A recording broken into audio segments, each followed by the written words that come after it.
to get this session started. If everybody can take their seat.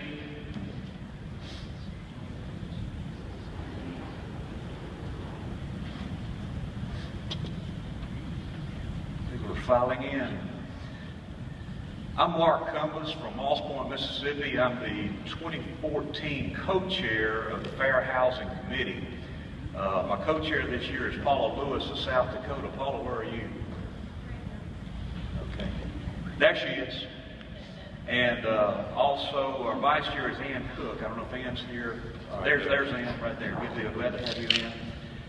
The Fair Housing Committee monitors developments in the area of discrimination that conflict with public policy, laws, and/or regulations within Arello's membership.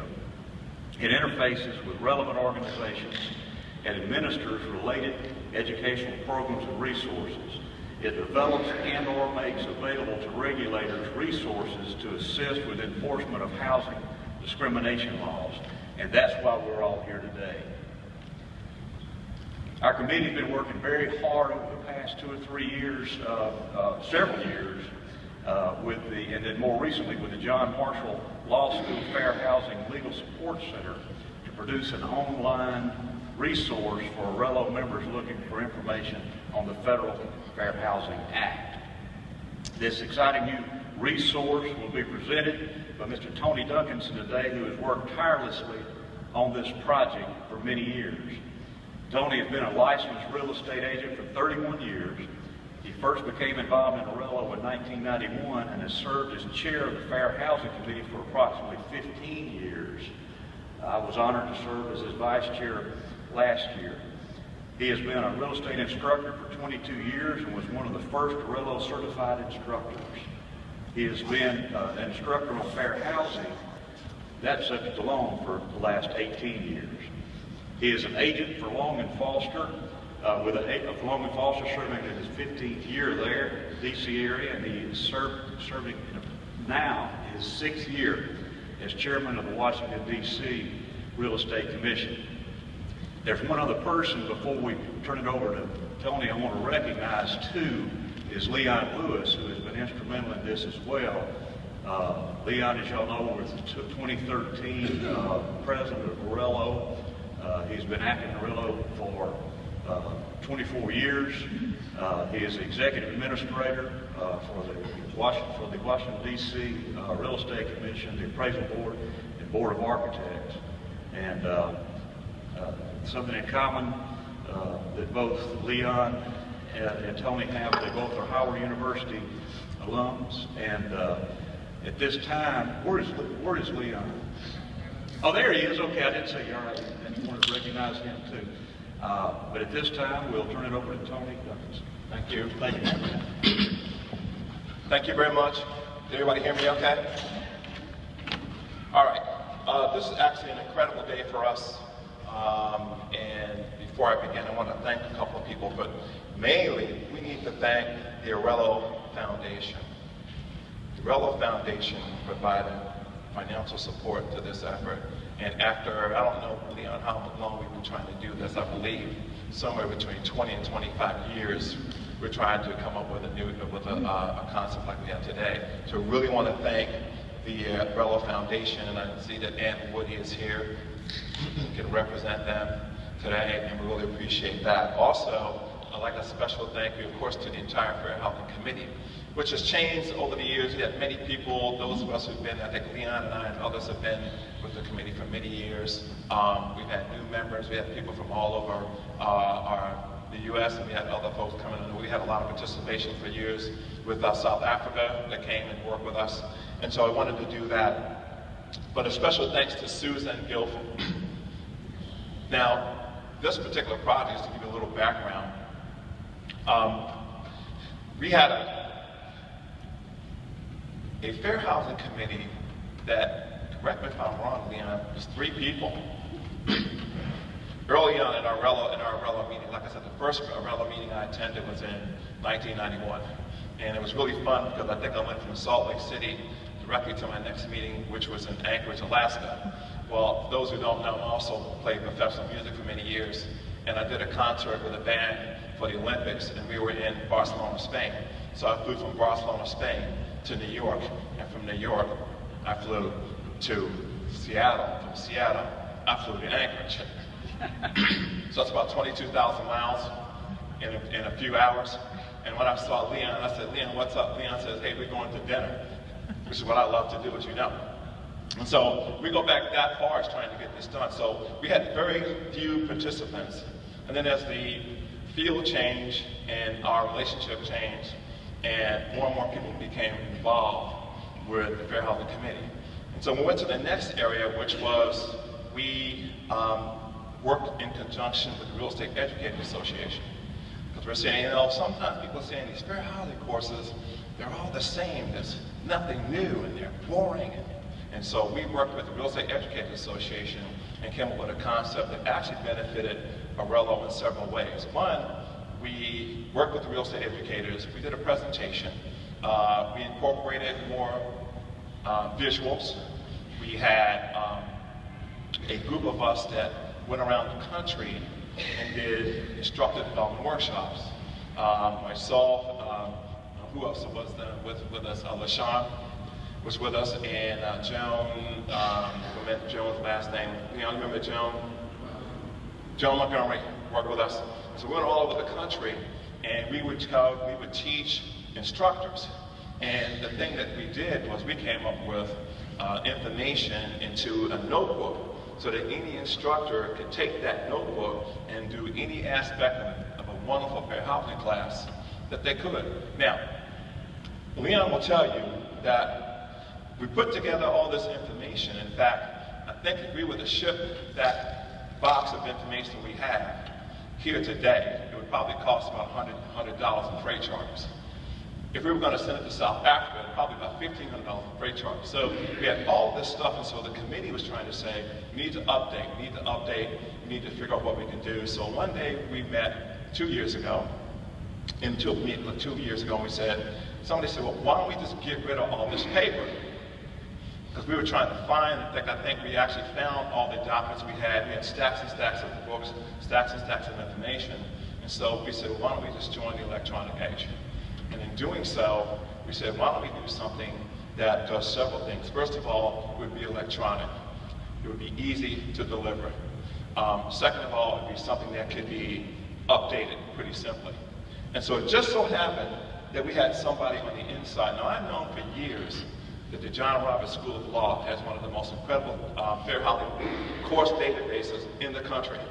In fact, one can actually, if I'm right, and that you can actually get a subscription with them and be on their database. In fact, I used to use that all the time because I'm, as a fair housing instructor, I'm always looking for new material and things to talk about, because I know the big challenge for me, having taught this many years in the District of Columbia, which we require fair housing, also teaching in Maryland, that requires it, that the challenge is also to come up with new issues and try to find out how we can make the classes more meaningful.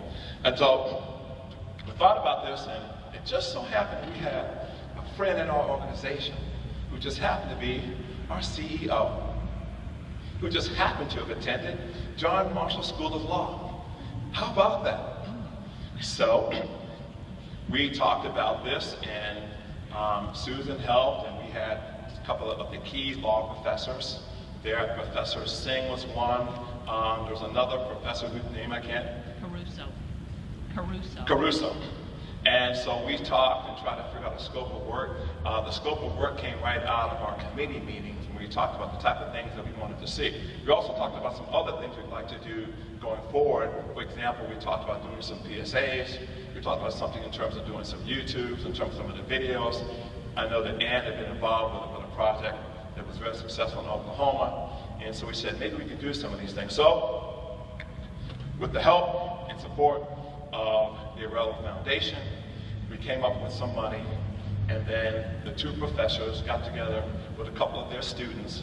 We did the scope of work, and we came up with what I believe is a very wonderful product. It is not perfect, and it has some limitations. It is pretty much limited to national focus. In other words, there's some cities that have, for example, in DC, in addition to the national protected classes, we have additional ones. When you add them all up for the District of Columbia, you end up with 19. The most recent one that we have added is DNA discrimination. We're still trying to figure that one out, but you cannot be discriminated because of things that come in the DNA screen. So these are a couple of things we're trying to do. So the thing that we like about this piece is that it's very comprehensive in scope. It's very user-friendly. Now, one of the things that I would like to see added to this piece, if we could, is to have a search box. So if someone wanted to have a search box, you just type in something, and my screen is dead. I didn't know my screen is. Hey, Darren, how come I'm dead up here?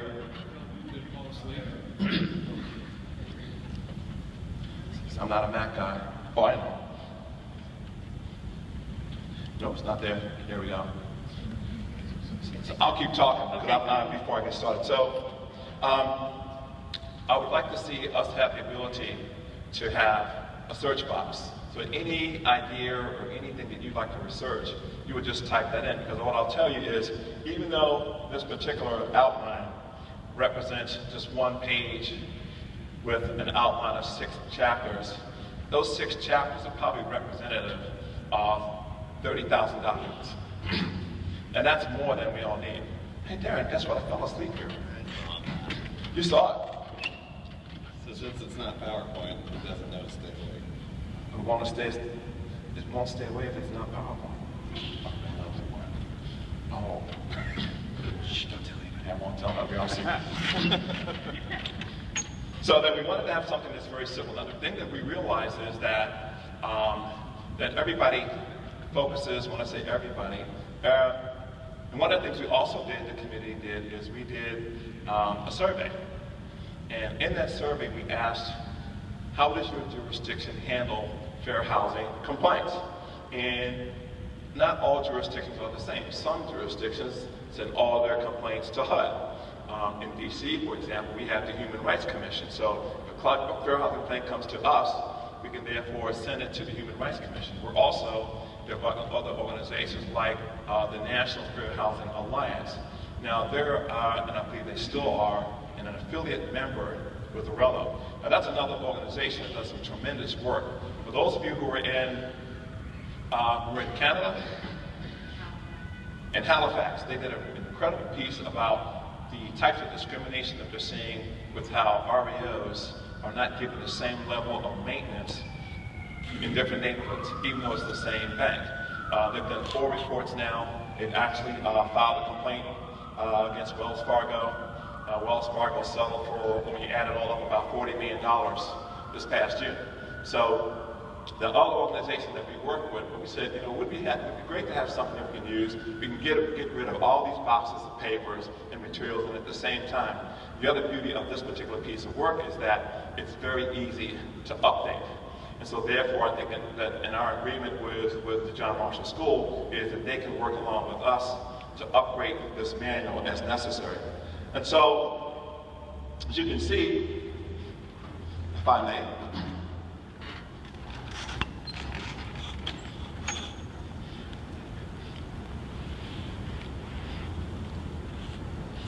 it's very simple.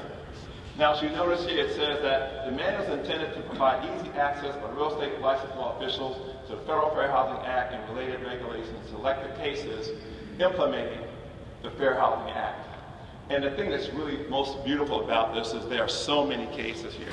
So for those who like to have, for the attorneys who like to have a lot of fun reviewing things, they're there. There's also a lot of information with regard to definitions. And so we look at how this is related, how this is broken down. You see here in terms of the table of contents. And there are 6 different categories. So we have Chapter 1, protected classes under the Fair Housing Act.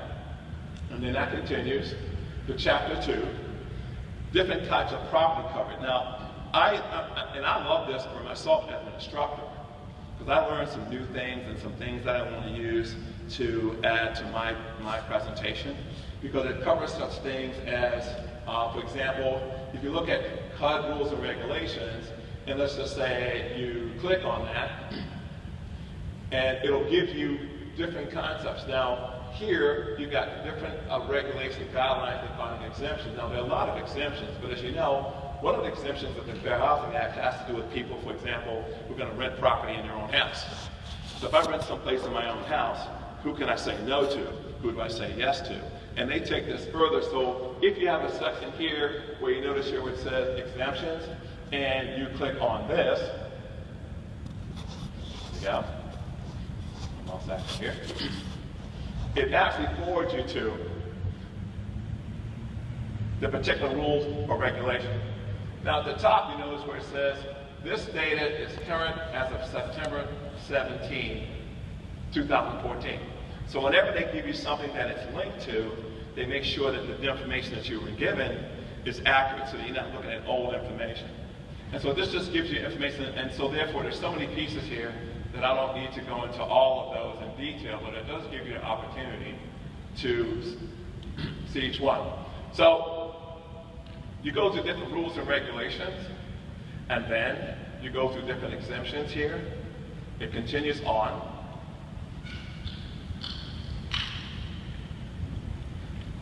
And gives you quite a bit of information.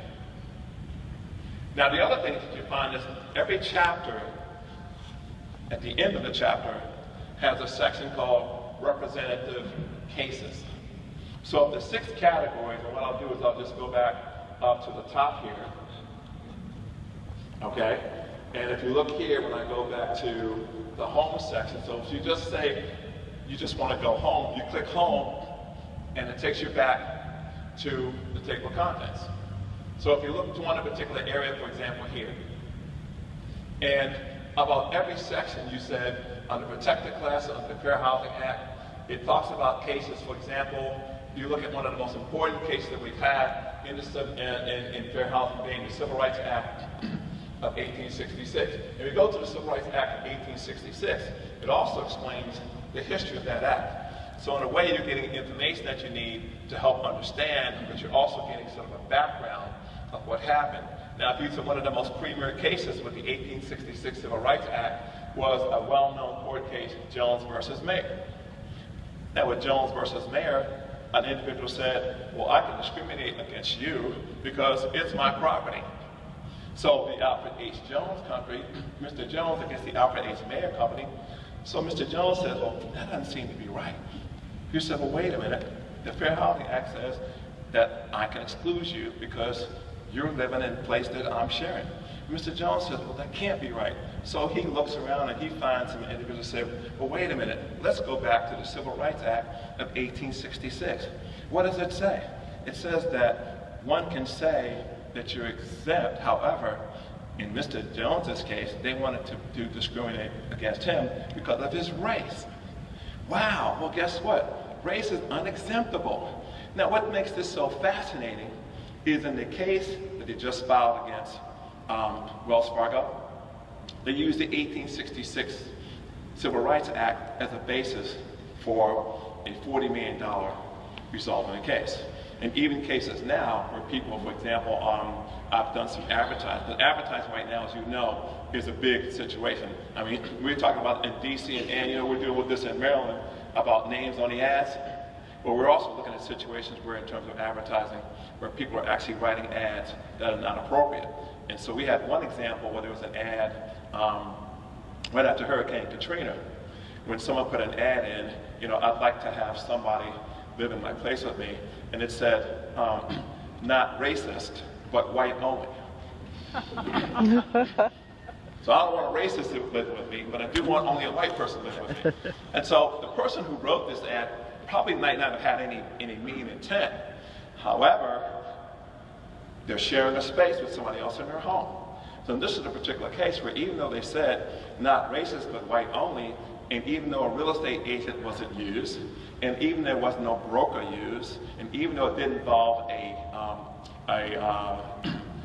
religious organization, private club, the fact that they said white only made it a violation, goes into a violation of the Civil Rights Act of 1866. So in terms of our jurisdictions having benefit of having access to information this fast, when you just open up the outline, and that's why I said what would be great to have if we had a search box.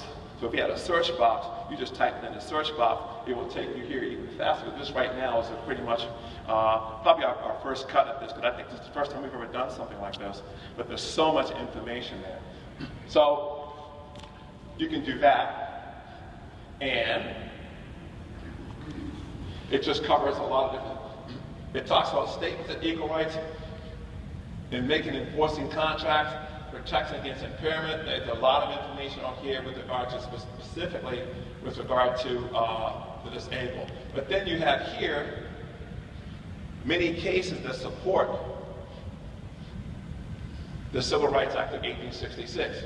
Jones versus Mayer is one. That goes back to 1968. And you had, so let's just say you wanted to hear more about the Jones versus Mayer case. So what you do is you just go to the guide and you just click on the case, and the entire case is shown in its entirety. And if we scroll through it, there's quite a bit here. I don't want to take you through all of this, but as you can see, it goes through the entire case. Now, even in the cases, they may have other cases that they're citing, and I know some of the attorneys here. So even within this particular case, I'm just going to do one just for fun here. All the footnotes are cited. So I saw a footnote here, and I wanted to click on the footnote to see what they were talking about. I click on that, and it takes you back to all of the references for a particular case. So for those of you who are attorney members or working on cases, it's an excellent opportunity. But the only thing that you want to remember to do for now is to make sure that you use the back button. Because if you hit the X, use the X, it's going to close out. So we can go back.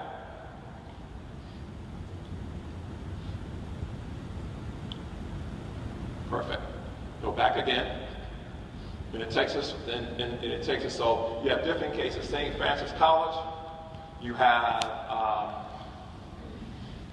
Great Building Contract, and you get the dates here, 1987, 1982, and then they also get, beyond that, what they refer to as other related statutes. And so, if you look at here, for example, AIDS Discrimination Act, Architectural Barriers Act, so to get into the different things right now, because two big areas that we're dealing with in fair housing right now is housing for the disabled and American with Disabilities Act. And so that's a huge category. In fact, when we did my last research, we found that the National Fair Housing Alliance indicated that complaints filed by disabled people were the highest number of complaints of all the cases that they did in the research in 2012. I believe 62% of all cases were those involving people who are disabled.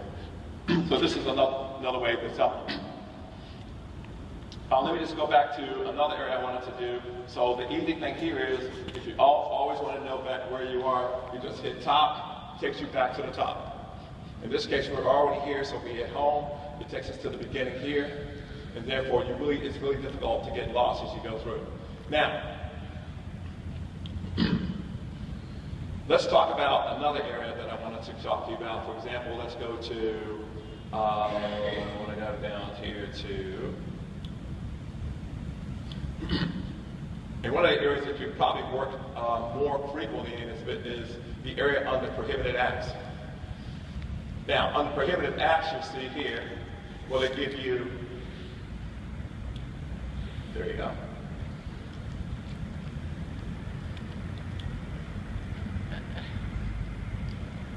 My mouse is not as fast as this one. Let's just go this way. Let's do it this way. Click here.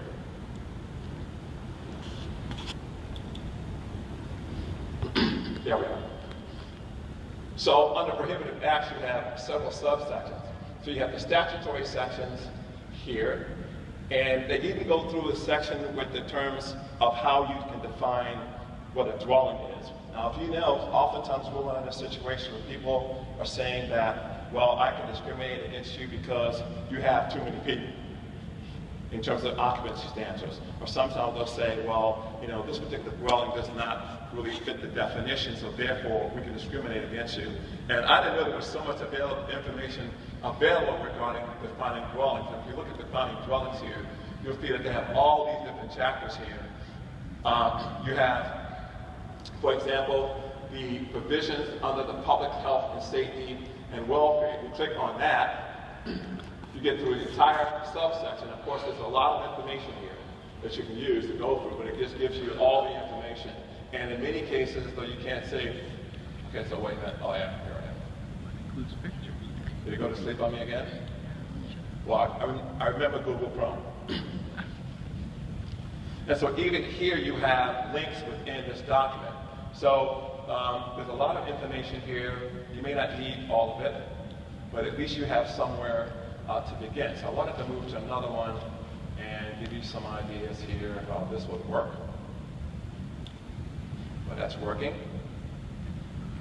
If you look at another piece here where it says, I want to go to 4.2, picking me down, here we go. But you see there's quite a bit of information here.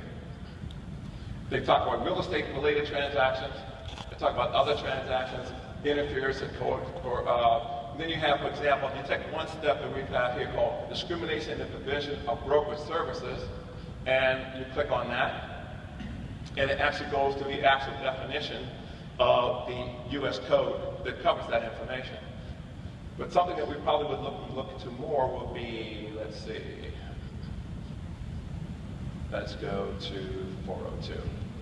Back to the top here. HUD rules and regulations and guidelines. Now there's a lot of things here that many of us would probably utilize. And some of the things that they're doing that I really like is they're covering some of the more recent issues that we've been involved with. For example, if you look at the area under prohibited lender practices, because right now one of the big areas in discrimination has to do with lenders. And in fact, the National Fair Housing Alliance is now putting out testing for lenders. There's some lenders that are now using different levels of approach to credit scores.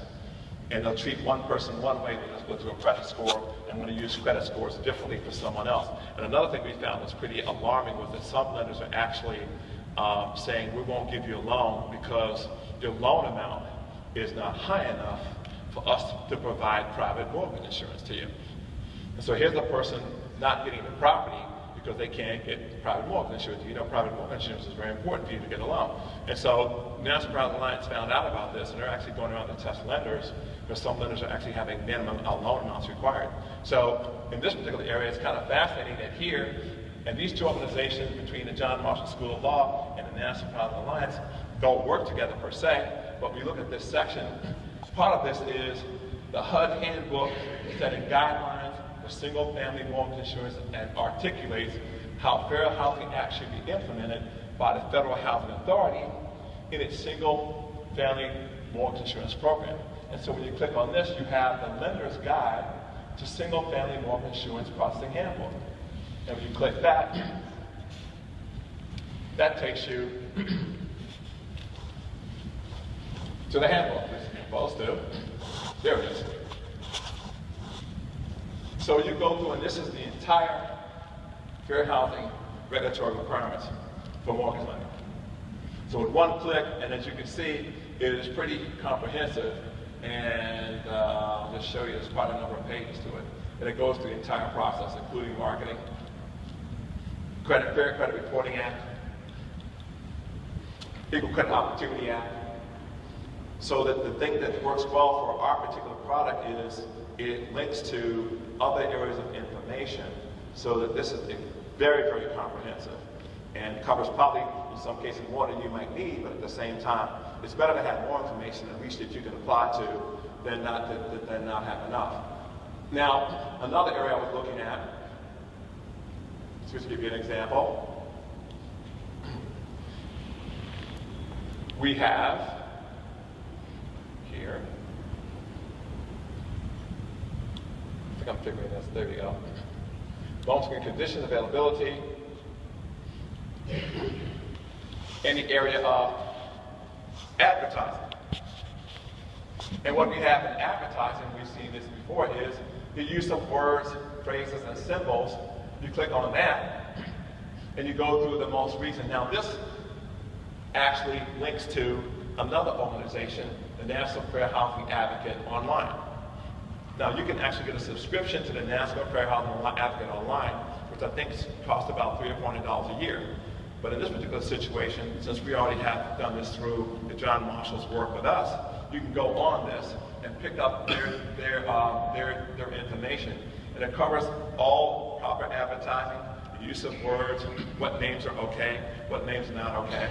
And that links right to this piece. So here, some of these pieces aren't as long as the others, for example, and I haven't had a chance to go through all of this, but this just gives you a very, very, very good synopsis here. For example, here where it says, any words indicative of race, color, religion, sex, and so forth, and this just gives you sort of an outline that you can utilize. So again, I think this is a very helpful piece of our outline. Next, for example, we have sexual harassment. Under sexual harassment, and it says questions and answers on sexual harassment under the Fair Housing Act. And I don't know for those of us, you remember we had that mock trial? Those of us who've been around, there was a wonderful case about this landlord who used sexual harassment when one of the women who had 2 sons and wanted to change her apartment, and he said, well, I'll change your apartment, but you know, you and I have to hang out together first. And they did a mock trial, and it was an incredible trial for those of us, because this was a long time ago. This had to be 15, 18 years ago. And so now if you have issues with regard to sexual harassment, you can just go online, you use our database, and then you click on it, and you'll see, and it says loading, you'll get something here, for example, this is dated 2008. Question and answers on sexual harassment under the Fair Housing Act. And again, you'll see it is very comprehensive. Now I'm going faster than the pages unload, but you can see there's quite a bit of information here. All right? And if you wanted to, again, look at another page here, you just click on back button. And there's another piece I saw here regarding, now, even though domestic violence isn't a protected class nationally, it is a protected class in the District of Columbia. In our guidelines, it also says, assessing claims of housing discrimination against victims of domestic violence and the Violence Against Women's Act. So you click there, and you'll also find information and cases as this loads up. We're online now, so it depends upon some things load a lot faster than others. But I found this is pretty, in fact, there's quite a bit of information there. We're almost there.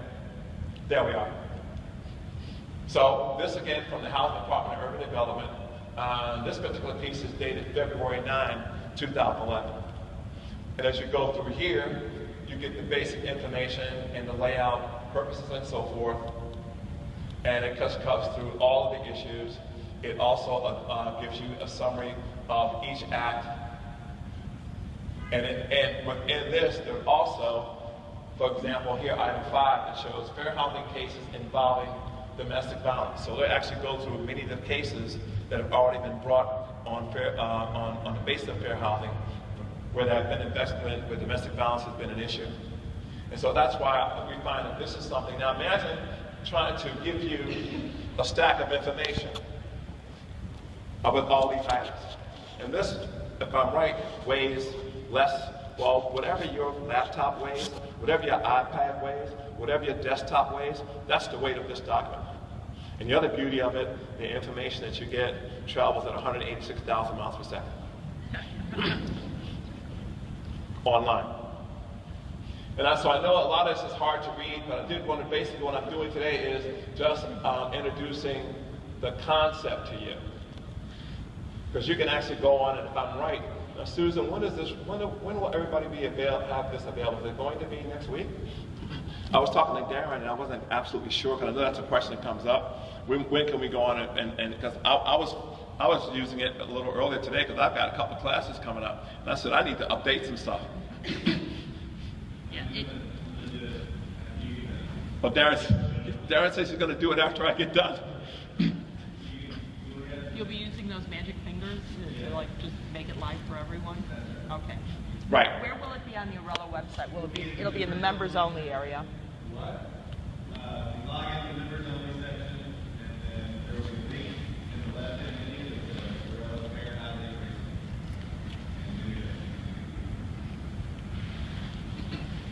And if you look at something here, now I don't know if any of you are involved with handicap issues, but I find that handicap's a big, significant issue right now. Here are 4 items here. We have HUD and Department of Justice, joint statement regarding reasonable accommodations, modifications under the Fair Housing Act, joint statement of accessibility and design of buildings, joint statement regarding group homes, local and land use in fair housing. Actually, there's actually a HUD Fair Housing Design Manual.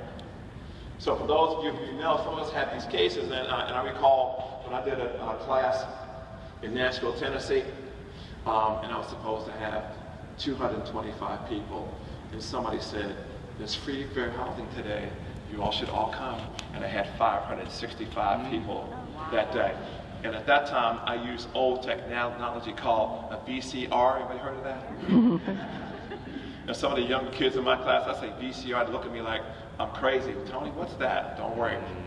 But I had a program on that was done by Dateline. And Dateline took testers around, and they actually had a gentleman who lost the use of his legs in a bicycle accident. And so he would go on in his wheelchair and say, I need a place on the first floor. Now, he actually went out with the Equal Rights Center. The Equal Rights Center is also located in D.C. We're kind of lucky in D.C. We all have all these associations. So the tester went by, and he said, I need a place on the first floor. And the lady said, we don't have one. And then they would send me in there, just walking like I like to walk. And they had a place for me, didn't have a place for him. And then he went to another place in D.C. and said, can I build a ramp so I can just roll my wheelchair in? And she said to him, the management doesn't allow us to do that. He said, I thought I could do that. They said, no, the code don't allow it, right? So what does he do? He comes back with the camera crew. The camera crew talks to the property, well, it wasn't the property manager, I'm sure this was a resident manager. And they said, well, wait a minute, our tester came here and you told him that you couldn't do this. And so she's behind in her little office, and this office just happened to have blinds, right? And he says, well, you know, she said, I don't have any comment. He said, wait a minute, the code clearly states here that if he wants to make modifications and build a ramp, he does it at his expense. And when he leaves, he puts it back the way it was. What do you have to say about that? I can't talk to you. Well, how about the fact that then the next thing you know, she takes the blind. Yeah, if you have old school blinds, if you do it just the right way, they come down all at once. So they slam the blinds down. She didn't want to talk to him. All right? And then it comes to another section where I believe there was a brokerage in Georgetown, and the agent was at the top of the stairs and talking down to the kid who couldn't walk in his wheelchair at the bottom of the stairs. And I know any of you seen The Exorcist, that's a pretty long stairway. And it was almost that long. So he was screaming down to this kid instead of even going down to even say hello. So when they came up, the folks are in my audience saying, wow, that's strange. And so when he said, the agent didn't even have the courtesy to come downstairs and say hello. 560 some people, and I saw a lot of people in tears. This is 17 years ago. And now we find out one of the top complaint areas in the country is the disabled. So I think that this information may be quite helpful to you. Not to say that you're going to be the one in your jurisdiction to determine whether or not accessibility is the issue or not, but one can never say that you didn't have access to the information. And again, all you have to do is click, and there you get the entire Fair Housing Design Manual. And that's all part of what our outline provides. And it goes through all the information, what the requirements are, and so forth. So this is probably good information that may be helpful, and we never know what jurisdiction may need this, but it's better to have it and not need it than need it and not have it. There was another part I wanted to look at here. Let's see. Getting used to their mouths now. Now, occupancy standards. prohibited practices, Concerned Tenants Association. When they had, at the bottom, they had representative cases, but I did want to find something else, because there's some discussion also here about advertising, and even though it's not a protected class nationally, there's more discussion about gender identity. Here we have sex discrimination in all these particular cases, discrimination against religion in all these cases, advertising statements.